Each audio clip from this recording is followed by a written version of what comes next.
Spoilers are out. Is Final Fantasy living up to the hype?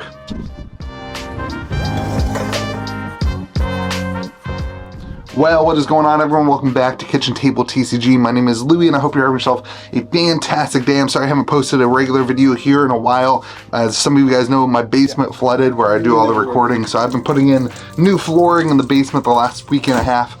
I'm finally done. Hopefully we'll have a video over in the new space and show off some of the stuff in another video. But today I wanted to just get into the hype and excitement of Final Fantasy, share with you guys my thoughts as we are now getting allocations in from stores, or sorry, from distribution. And we also have spoiler season. So I want to share with you guys what I think. And I also want to talk about what the market seems to think, because that's been pretty interesting. So just so you guys know, currently we are still, as a store, I am still waiting on one of my 3 distributors to tell us what our allocations are, particularly on collector boosters is the one that I'm most concerned about. I'm expecting to have all that info in by Wednesday. My guy was out on vacation and that kind of stuff.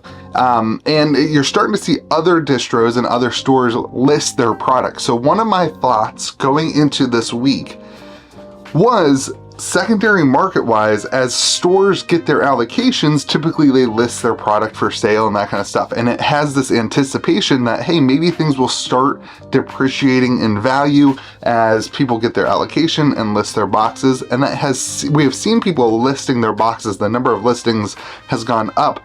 But at the same time that everybody is starting to get their allocations, on the flip side, you all have started seeing spoilers, and stores have started seeing spoilers. We had this amazing week last week with all these cool spoilers, these amazing cards coming out, and it's generated the hype, and the excitement just continues to move towards Final Fantasy. We've actually seen an uptick in the collector box price, even though the supply has kind of also gone up as well. So it's very interesting to see. I would tell you, as a whole, I feel like the hype has matched the excitement, or the excitement has matched what we are seeing in the end. And these are a couple of things that I think are really, really interesting, that kind of justify some of these prices that are going out. I know a lot of people are going to say, no, I'm just shilling. I'm not shilling. Whether you buy the cards or not, it doesn't make that much difference to me. We have a lot of different ways that we move product. I just want to share my honest opinions. I've done that for every set, but this is the things that I see people talking about, and so I want to share that with you. Number one, the collector box. There is a pretty good premium to the collector box. One of the things I like is that not that much is collector box exclusive. You've got the serialized of 77 Chocobo. I think I'm pronouncing that right. I apologize to the Final Fantasy fans if I'm not, but the serialized of 77 Chocobo. Let's talk about the serialized real quick. I was expecting more of like some sort of one-of-one type thing, maybe with, Josh shared on the podcast. If you don't watch our podcast on Friday mornings, may the zoo be with you. Josh kind of shared, he thought there was going to be a one-of-one sword, that kind of thing. We're not seeing any of that, but we are getting 77 serialized Chocobos. Now, I think that's a good number. I don't think 777 makes a ton of sense. That seems like a lot. Typically, a serialized card has been around 500. So if you make it more abundant, then it makes it really, really not hold that kind of premium to get people to open it. But if you make it of 7, and this was for Final Fantasy 7, I assume that's kind of what the idea was. If you make it 7, then that's just too rare, and it doesn't really justify opening packs and that kind of thing. Not that 77 really is a good justification for opening packs, but you all and me and we all kind of feel like we could open it. So that 77 I think is a decent number. I kind of wish we got to see 1 or 2 more serialized versions with some special artwork for some of the characters, that kind of thing. But I do like that there is some sort of serialized chase here that is pretty rare, and not the abundant kind of like Brothers War where they did like 60,000 different serialized cards. If you're gonna do serialized cards, I want them to be unique. I want them to be special. I want them to be really hard to chase. That's kind of my opinion on serialized cards. Particularly, I don't love serialized cards. I rather have big chases like Bloomborough, like alt art chases. That's kind of my preference. But if you're going to do serialized cards, I think that kind of limited number is pretty good. And this seems like a good number. So I don't think, though, that that is enough to justify the collector box over the play booster. So now I want to get into some of the other things I think they've done to really give a justification for the increased price in play boosters, or in collector boosters. For the foil borderless artist cards, these are going to be, in my opinion, the chase that you and I and the average consumer is looking for. If you get a serialized card, sure, that's amazing. That's like, you know, well, obviously that's great.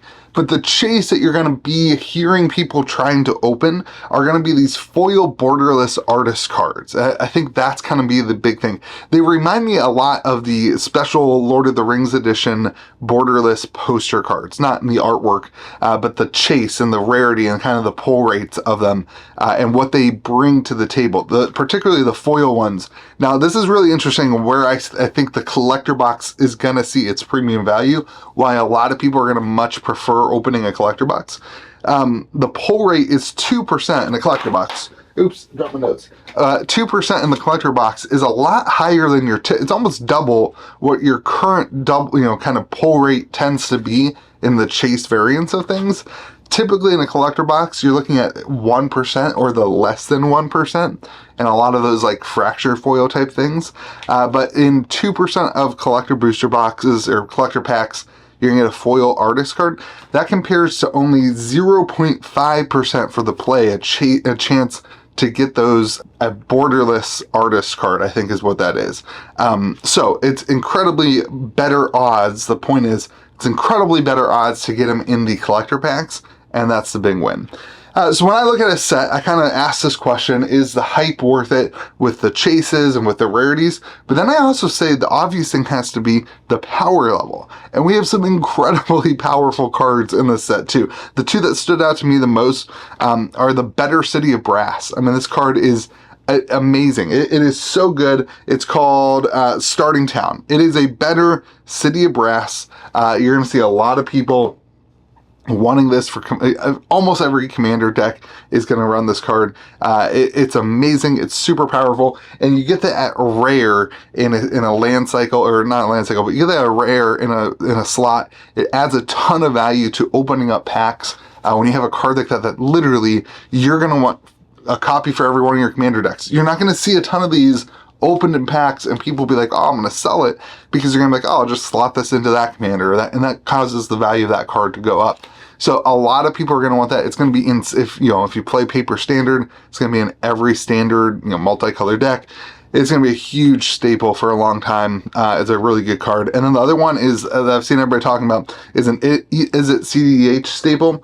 It is called Vivi Ornament. I can't pronounce any of this stuff. Vivi Ornator.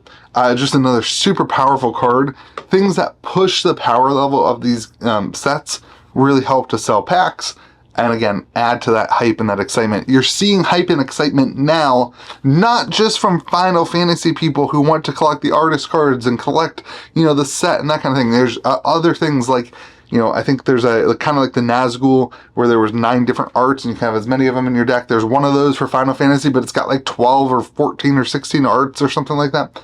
It's crazy. The Final Fantasy collectors are excited, but now the power level of a lot of these cards are exciting Magic the Gathering players, and now you're starting to see the whole thing churn, and that is why you see a lot of the values of things going up and that kind of thing.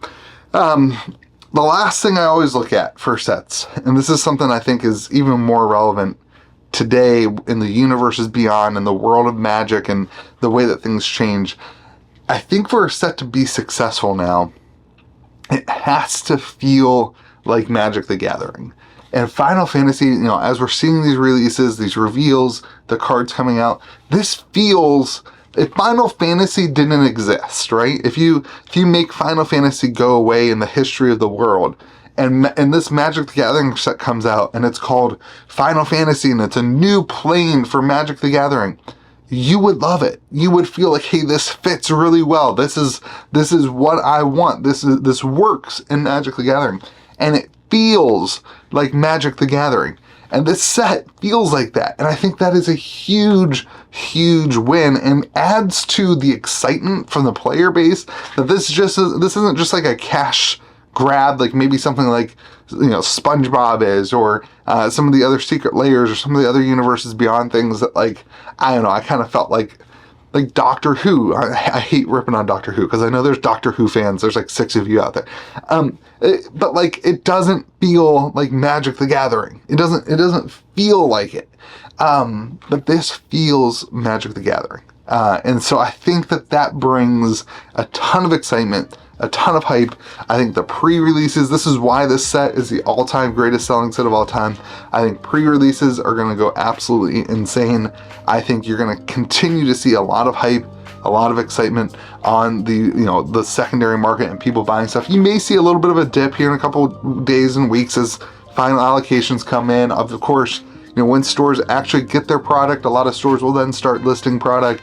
But man, I think the price of this stuff is pretty justified for what you are seeing and the hype and the excitement, especially when you look at something like Lord of the Rings, when you look at something like the Fallout sets and that kind of thing. You can see the collector market, the people who are interested in these hobbies. We still sell a metric ton of Lord of the Rings starter commander decks. I mean, it's insane. Set boxes still sell like crazy. The demand is there for that Universes Beyond stuff when it fits the Magic the Gathering narrative, and this set really does. So I'm curious on your thoughts about this. Leave them in the comment section. I'm not a Final Fantasy nerd. I'm not like, I don't know Final Fantasy that much. I wish I did. I would love to like have the knowledge of that and really be able to share with you that kind of stuff. But what I'm seeing from the community around me and the people around me and the secondary market, people are really, really excited, and this set seems really good. So I think the hype does perform to the set. Have yourselves a great day. Be kind to the people around you. See you again next video.